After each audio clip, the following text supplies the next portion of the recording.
But yes, I just feel like when it comes to everything that we left off on, it's just it's mind blowing, right? Because how can you really be a great leader if you're number one worshiping false idols?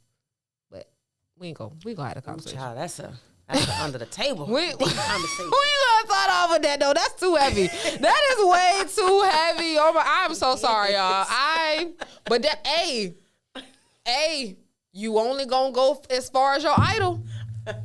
Listen, or as far as your leader. Yeah, I don't know. It depends on who you are following. And again, this goes back to mentorship and coaches. Yeah, because you listen.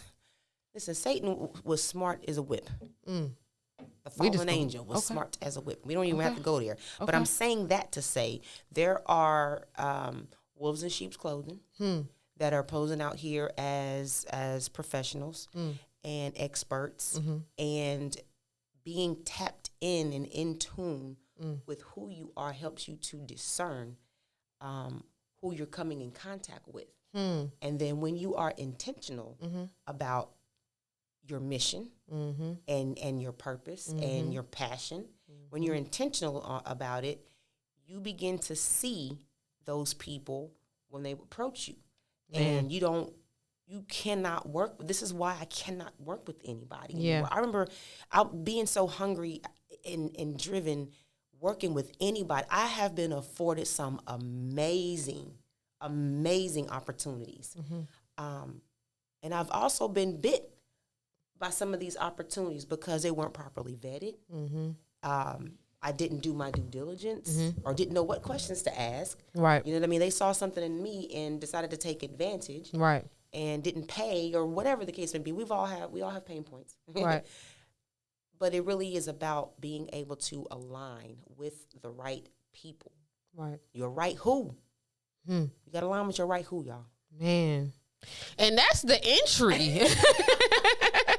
Welcome back to another episode of Wisdom for Women. I am your host, Eris Simone, founder of the Blue Heart Project, host of Wisdom for Women, certified life coach, and mental health professional.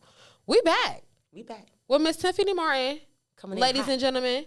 We came in hot. Coming in hot. Listen.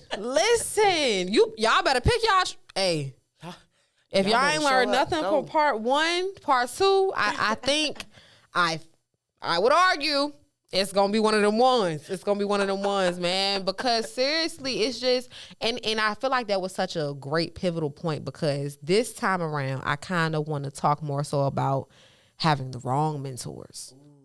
I want to talk about the idea of having the wrong role models or how, this new generation don't have none for real. Man, that's sad. That's why I want to go with it. This is sad. Can we dig? Let's do it. Let's do it. I'm ready. But no, so I will say, just to start it off, growing up, I don't really feel like I had too many mentors or people that I looked up to per se.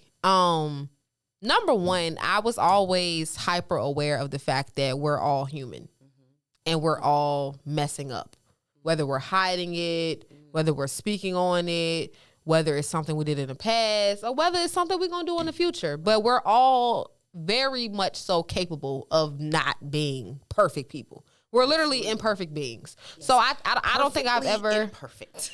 I don't think I've ever subscribed to the culture. I don't think I have. I have had mentors in my later adolescent years, and in my very early adulthood though.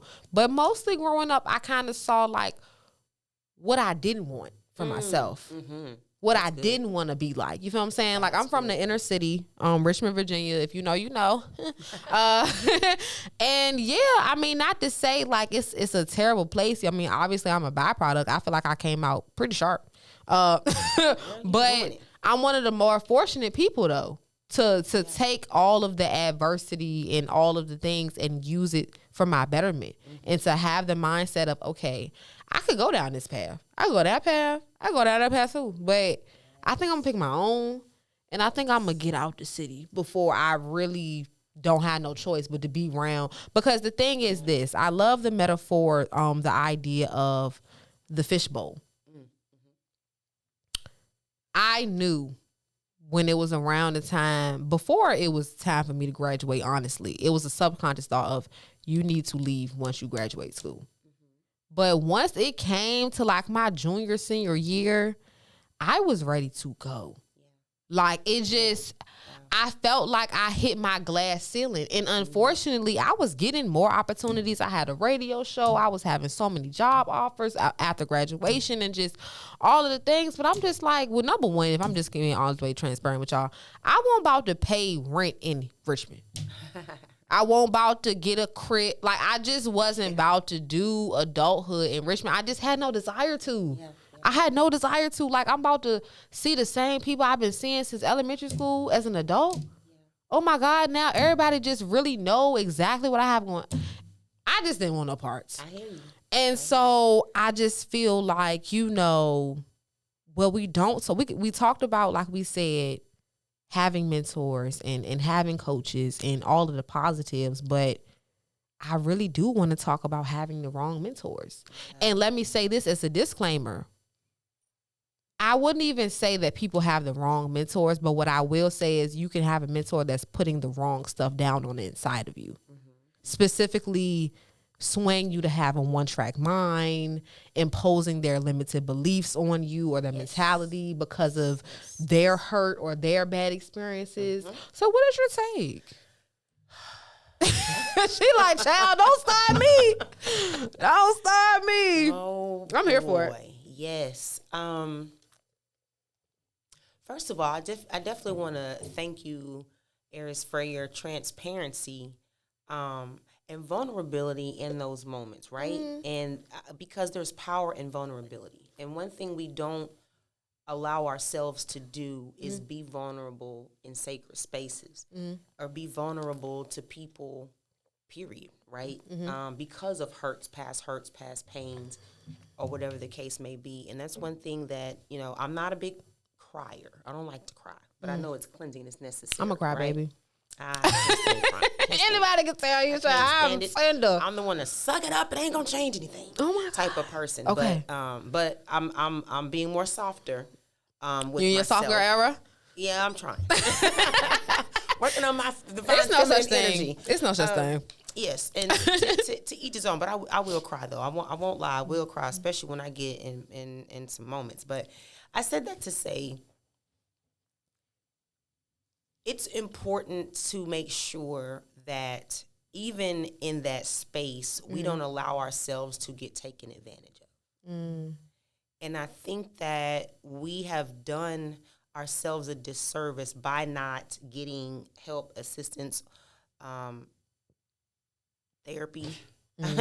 In most cases, when you come from an environment that has done you a disservice, or you have experiences or life experiences that has not served you well, and we hold on to the fear and failure of that and not release it, and we hold that, and that suppresses us and not allow us to blossom and show up the way we need to show up. So I said that to say that often leads us down the path to, I need somebody to see me.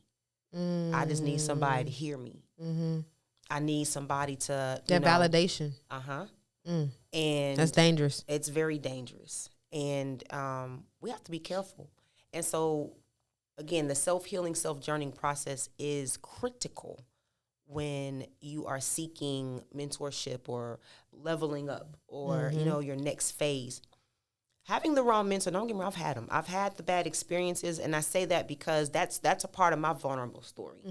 And I grew up in a single-parent household, and, my mom was just kind of one of those moms, and it's like she was freaking amazing. I learned so much of my strength and grit and grind from her.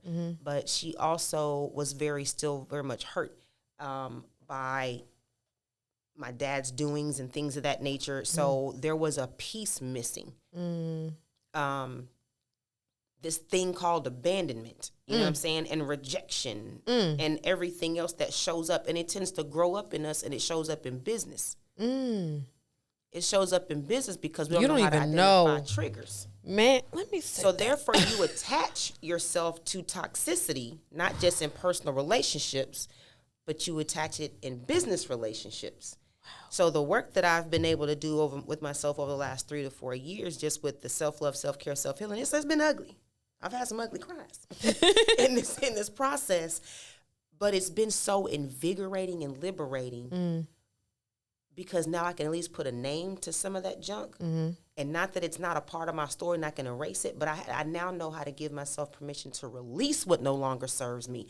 Because if I don't do that, then it makes room for the snakes to show up. Man, I've given so much money to people to help with skill sets that I wasn't privy to. Okay.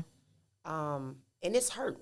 It's caused, some financial loss, some stress. Linking up with wrong mentorship can be very costly.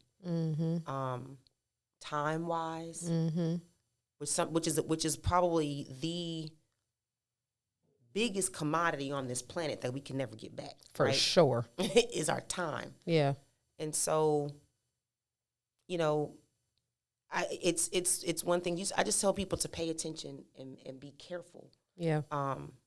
With who you choose to align with and do business with, because everybody that say they do can't. Everybody say they can won't. And then maybe they can, but here's the thing: you have to be self-aware enough to understand, like, okay, this isn't gonna work for me. Right. I was referred to you, but I'm getting bad juju off of you, and I don't like how this is feeling. And you got to be able to understand healthy fear versus bad fear. Yeah. Right? Yeah. There's a difference. Yeah. And so, yeah, it goes back to your self-awareness. It goes back to no is a complete sentence. Yeah. You don't have to work in line with everybody because it's going to cost you. Best believe it's going to cost you. Man, mentally, emotionally, financially, man. Yeah. Luckily, I haven't had too many bad experiences. Yeah. But I also know that that's because I haven't really put myself out there as much, especially here. Back home, a lot of the community work I did was nonprofit based. And so now that I'm scaling my business and realizing my worth and understanding that I am a solution to a major problem. Where's the tambourine? Man. But it took that self reflection. Yep. It took healing. It took growing a spiritual relationship. It took just understanding my purpose and understand that I'm really me, and like God really created me not only for this but for many things, to really understand I'm really a solution. Yes. It's like and I'm gonna be a little on the wrong week, but I had went out of town a couple weeks ago, and a man asked me, distinguished man in his city. And the first thing he said to me when he met me was, "Who are you?" And like a moron, I kind of froze and was stifled. And then I just didn't do good with my elevator speech. And I was just like, "Oh, I'm Eric Simone." And he's like, "Oh, what do you do?" And I'm like telling him, but that question threw me because I'm used to receiving smiles and giddiness from men when they first get me, regardless of the setting. Yeah. And when he was just like stern, like, "Who are you?" Oh, baby, man, let me tell y'all something. the L's and the you fumbled opportunities do not feel good in the moment. Yeah. But I promise you, the confidence that I now have going forward from that one situation of, I'm never going to feel like that again. Right. I don't care how many suits and ties in the room. I don't care how long the boardroom table is. Who are you? The solution. The solution. But you know what you're helping yourself to create and build? We spoke about it in the first segment, your brand identity. Oh, for sure. And that elevator speech is necessary. Like, so now I can say, I am Tiffany Martin, leadership analyst, mentor, blah, blah, blah, blah. And I also tell people, well, I am my own case study. And, that's deep. And therefore I classify myself as a boss because I am bold, opulent, sophisticated, and successful. Oh. Okay? Give me an acronym. Be the solution. It's okay. I am the solution. Solution to what? Oh, he was asking me for. Yeah. But think about it. You don't have to answer that now. But like when you say that is great. Yeah. What solution to what? Because everybody won't be impressed by that. Yeah, for sure. It's like, come behind that. Yeah. What is it? Okay. Solution to what? What you gonna do for me? Or why would I hire you? Mm-hmm. You know what I mean? And so it's like you want to be answered, and you want to be able to answer the who, what, when, and why. Yeah, for sure.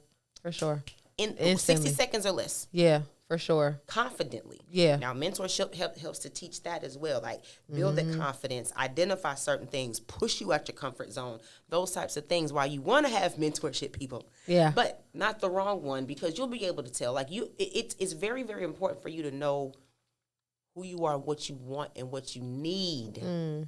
What do you want? What do you need? Therefore, you won't align with the wrong people, because they begin to tell you who you are. Yeah. Oh man, I just seen a quote earlier that was like, "Stop being around the wrong people that try to tell." I forget the exact term, but basically it was saying like, if you around the wrong people and they keep trying to tell you who you are, you'll forget who you are. That's right. Ooh. And it's just like, wow, facts. And I refuse not to be the solution. Okay? Man. So yeah. It's work. Man. It's not easy. Man. And it takes, unfortunately, guys, it takes humbling moments. Yes, it does. It does. Yes, it does. Because like I said, I'm so used to, oh, what you do? Okay, I do this. Da, da, da, da, da. Okay. What about? It's also about being a chameleon. And it's like you got to know who to say what. You have to know what you're going to say to who in certain moments. Like, read the room. When you walk into any room, you just start reading it. Yeah. And it's like you see a certain type of distinguished individual, and you kind of listening to what they say. They probably also listening to what you say and how you represent yourself too. But by the time you get to shake that hand, be ready. Because if you stay ready, you gotta get ready. But you're right, though. Your L's will teach you. Yeah. Those are humbling moments, and it will definitely teach you. There's plenty of stories. We don't got time, but there's plenty of stories I've heard, I've spoken with other business colleagues about. And it's necessary, but you know what? That's something that you're never going to do again. Man, what'd I say? Man. All right. But no, I did want to get back into just the idea of, some people will really just impose their limited beliefs on you. And I just feel like that really comes from the idea of like misery loves company. Yeah. And sometimes I will say, like, to the viewers, I do want y'all to understand that misery does not look one way. It's not a one size fits all. It's not just this person is mean, this person is loud, this person is hateful, and so they want me to be like that. It could be as simple as, why do you eat ice cream? Do you know that ice cream Now, ice cream could be your favorite dessert. They just made you feel like trash. And they just made you feel like trash because you want maybe, I don't know, a milkshake every 2 weeks. Yeah. Wow. Oh my God, now I don't want ice cream. And that's very minuscule. But what I am saying is you can't let somebody's bad experiences or what they feel like they know always determine we talked about discernment earlier. And we also know that in discernment, the plan that God has for your life is not everybody's plan. That's exactly right. If you have not lived in my life and done or seen the things that God has revealed to me, how can you absolutely tell me that this is going to be bad? Now, I definitely am obviously big on wisdom, big on respecting our elders. I'm growing into listening more because I've had a very hard head in the past. I used to say ignorant things like, well, experience is my best teacher. I don't agree with that anymore. I feel like to a certain degree, but only like when I'm being hard-headed. It's like, why I gotta fall to know that the ground hard? As an adult. Why you keep touching that stove and I told you 18 times it's hot? But you gonna touch it anyway. You gonna touch it anyway. And that's why you burnt up. And you never gonna heal. And whatever. But I did want to pose this question to you. It's like, would you say, because I know what I'm gonna say, but would you say that your mentors have to act as role models all the time? No. Okay. No. Okay. Absolutely not. No. There have been some times I've been very upset with my mentors. And I've been like, F this ish. I'm not doing it. You know?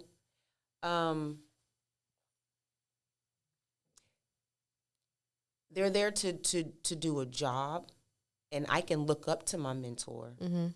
But a role model, and again, to each his own, and the definition and subjection of what that term means to anyone. But I don't think that they necessarily have to be. I remember, Cardi B at one point saying, like, everyone looks up to Cardi B in her own right and respective in this day and age in music and where she's in the hip hop, right? But she's like, I'm not a mentor. I don't want people to look at me like that. You know what I mean? Like, for her own various reasons. But I don't think they necessarily I don't agree that they have to be a mentor. Yeah. That's putting another additional title on them. And like, I have had people say, oh my God, I want you to mentor me. Oh my God, you this and you that. And I'm just doing what I do. That doesn't necessarily mean that I'm going to be your role model. Yeah. Right? You know what I mean? So I have a job that, I lead a team of people to ensure their success, to help push them out of their comfort zone so that they show up and, I help them tweak their processes and things of that nature and think things differently. That doesn't mean that they classify me as their role model. Yeah. No, yeah, I completely agree. I just feel like, to piggyback off of what you said, role model is just so much pressure. Oh my God, I'm human. Does carry some weight. Like, even with me facilitating prevention workshops for girls ages 8 through 18, where I instill self-love, self-worth, and self-awareness. Obviously, they look at me as a mentor. These are arguably my mentees. No. Like, yes, in that role, in that space, absolutely. I take heed to the information I'm giving you. Success stories, they're graduating from college, they're not getting pregnant early, all of the things, right? It's beautiful. But I am too multifaceted for people to think that I'm somebody's role model. Like, what? Oh my God. So, you know what I realized in my elevation of wisdom and awareness, right? Okay. We don't do enough, like, closed mouths don't get fed. It's one of my favorite phrases. And I don't think we do enough of asking clarifying questions. And if somebody says something, to the sort, you're a role model, you're my role model. Well, what does a role model mean to you? You know what I mean? Why do you think I'm your role model? Yeah. You know what I mean? Because people will, and we do this as humans naturally, where we think a thing, we assume a thing, and then that becomes our truth. Yeah. It's not always the case. You know what I mean? Our thoughts can mislead us. Even in relationships. This is not that show. This is not that topic. Because what happens? We don't ask enough clarifying questions when we start to get the bump in the flat line. Our gut tells us something. We don't, though. And so, for me, I would like to do a better job of asking clarifying questions. Even if so as a parent, you're automatically your kid's role model. They're going to look up to you. They observe you. They look at everything. And I will say that I've gotten to a point where, oh my God, I can't cuss around my kids. Oh my God, they're going to see. Oh my God, listen to them. That is some pressure that I have released. So if they hear me in the other room, God,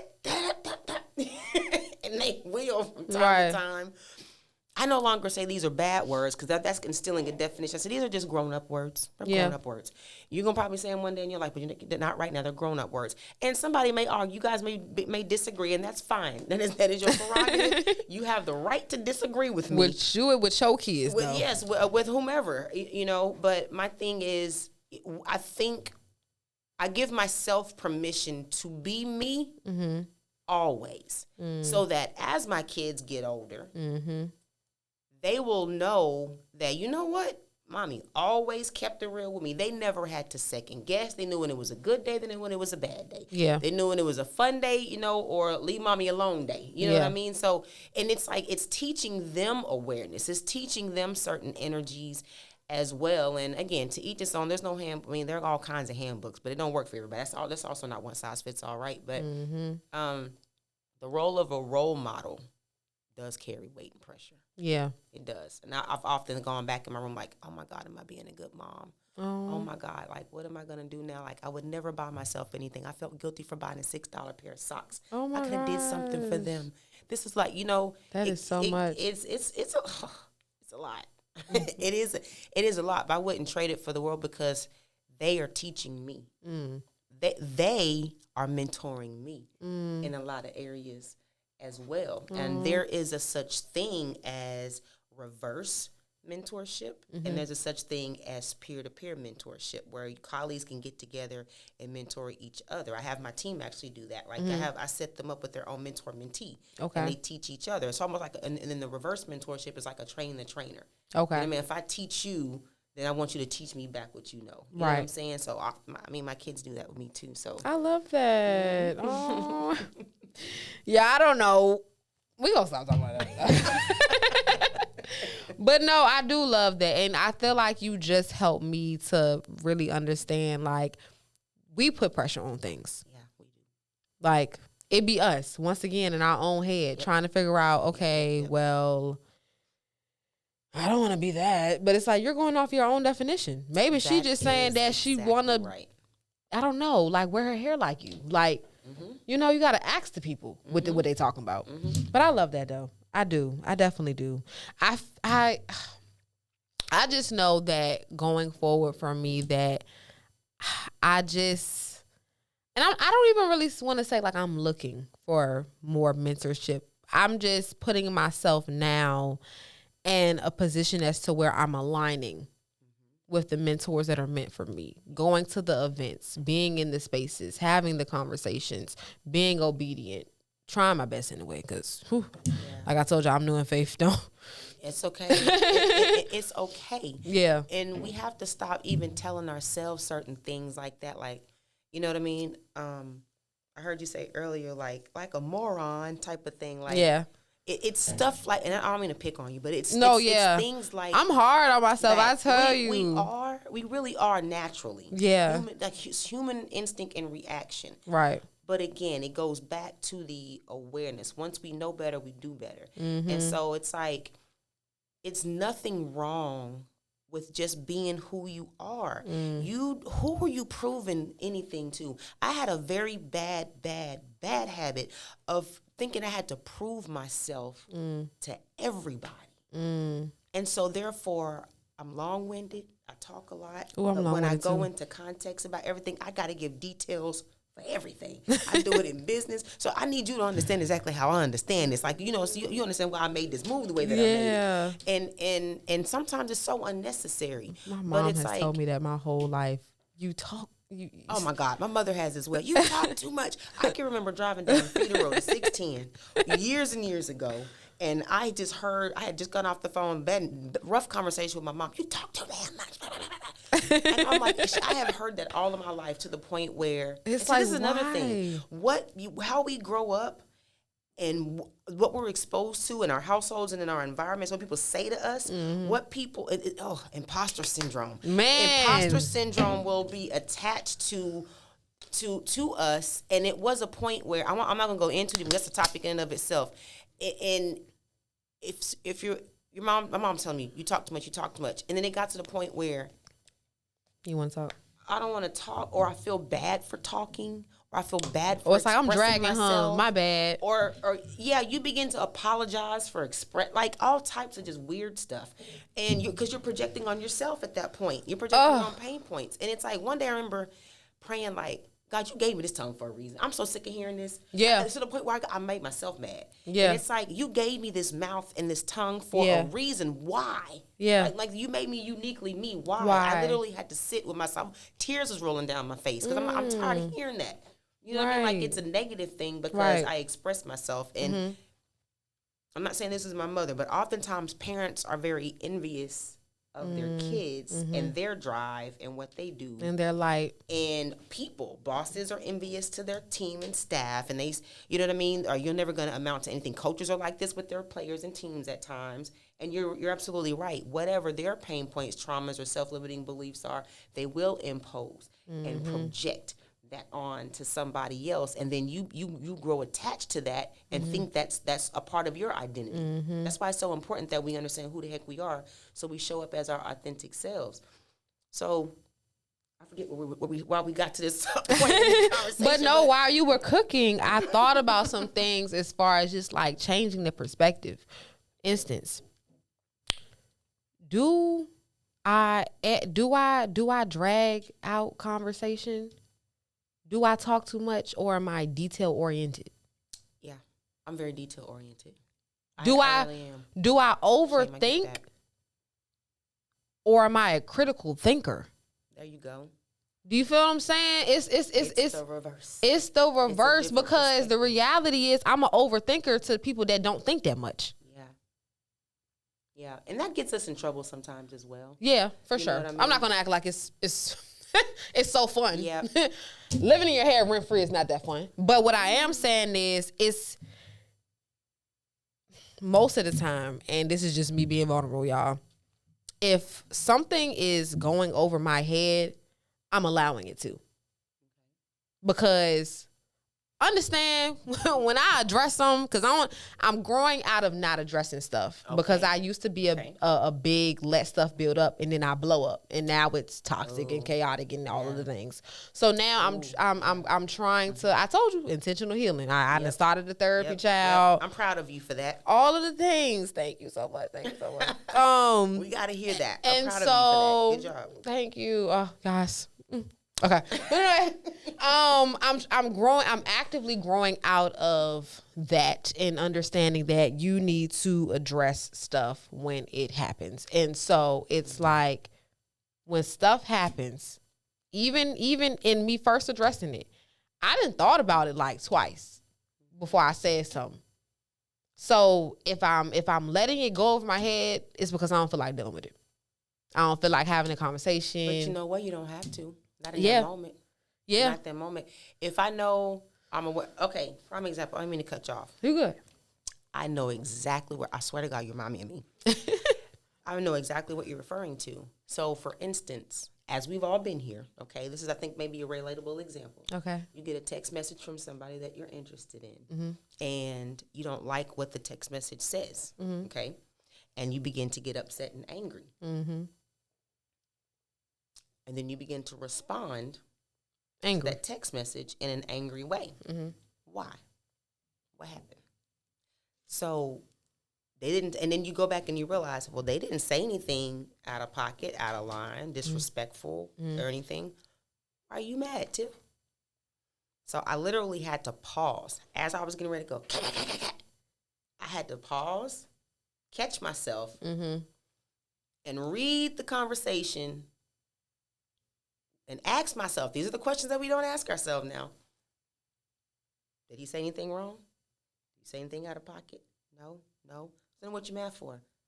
Because I feel rejected. Bingo! Okay. So real quick before we wrap this up. I knew that I had the childhood trauma of rejection. I was aware of that. But what I didn't know, and that I discovered about myself recently, is that that's tied to my ego as an adult. And unfortunately, when I feel rejected, the worst parts of me come out. Yes, honey. You better. you better be transparent, man. Right now. And it's just like, oh my God, I'm that perfect. That is some self-awareness for yourself. Yes, honey. I literally was like, I can't believe I'm not perfect. But no, and then what I realized too is when I feel rejected, my instant thing is I want to remove myself. I want to leave. I don't want to deal with this person. Nope, I'm gone. Matter of fact, I don't even want to go. Can I go home? Can I just want to abort the situation because I don't like the idea of being rejected. And unfortunately, because we talk about men ego all the time. Yes. Oh, men walk around with their chest puffed out. They got this ego. They got this pride. We rarely talk about women's ego. Women have it bad. And one. This is another topic. And I hope we don't have to dive deep into it. But I think it's a good call out. Especially in business, This is one of my pet peeves. To be honest with you, when you do tend to react. First of all, we need to have that self-awareness and catch ourselves in moments like that, right? I don't care if it's personal relationship, business relationship. We should definitely catch ourselves in moments like that because I have seen situations get ugly in the workplace for very similar situations. Female bosses with that I've seen it get bad. Now, there are times where we may react. And it's not necessarily toxic. We may react, and then it's automatically deemed as, oh, you're just being emotional because you're a woman. First of all. Hold on. Now, this is just me being free talk, y'all. I'm not trying not to go off on too much of a tangent. This is that too much talking in me, I guess. But I'm trying to be careful not to go too deep on this topic. But it's like... Being too emotional, what does that mean? Just because I'm a woman who reacts? Don't get me started. Because first of all, I'm sorry that I'm living in my humanity. I'm sorry that I'm not, what's the word I'm looking for? Desensitized to everything. I'm sorry that I'm wired this way as a woman. But the reality is, I'm not sorry I'm wired this way. But here's the tea. Here's the tea. We're only too emotional when our reaction is not in favor of the opposing party. I've never been. Times, yes. Yeah, I've never been called that. Sometimes we are a bit emotional. Oh no, for sure. A spade a spade, right? For sure. Because sometimes women be doing too much. No, for sure. But there are times that you're absolutely right, and we can relate this in business and how that may affect business relationships or mentorships or anything like that. Because what if you're a woman mentor managing a man or helping a man? Like, will you be received the same? Will they take you seriously? Yeah. If you say the wrong thing, like that is I think is another large tree branch to break off from this topic when you kind of talk about things like that. Yeah. In business, to try to tie the 2 points together, right? But it is. Some people will react to, and men do the same thing. To be honest with you, you know what I mean. They may react out of something that you don't like or that's deflected of your thought or your opinion or your idea. Your idea is not always right. I've had many people tell me that's not the right way to do that. You shouldn't do that way in business. I'm like, there's more than one way to skin a cat. Like, it can work. Yeah. Because I'm going to make it work. Yeah. Why? Because I said it. Because I'm the solution. No, definitely. I just, definitely, to go back to your point, we can definitely do a lot as far as a collective. And it's that's, like we said, that's a whole nother topic for a whole nother day. I'm just saying, from my personal experience and from what I've seen in just my only 25 years of living, I've personally never been called overly emotional or emotional unless what I'm saying is not in agreement to the other person. That would be a fact. And just in my, I don't know where everybody else go through, but that's never been a thing unless I'm not that is true. Being a yes man. That is definitely a true statement. That's my truth though. I don't know. I got some more years to go. That's all I'm gonna say. I'll be 44 in a few days, and Scorpio. I can say no, Sag. Oh, all day. Fire signs. Hey, my bad. What's up? My bad. It's big Scorpio energy over here. I'm a cuspy though, but But yeah, I've experienced the same. So it's a thing, and that's why it frustrates me. Okay. Because I feel like there are often times where men, even in business, are way more emotional than women at times. Man. Because you're a man, that's okay. Or because I'm a woman, I'm being emotional. What? Because you're a man, it's okay. Well, are we human first? Right.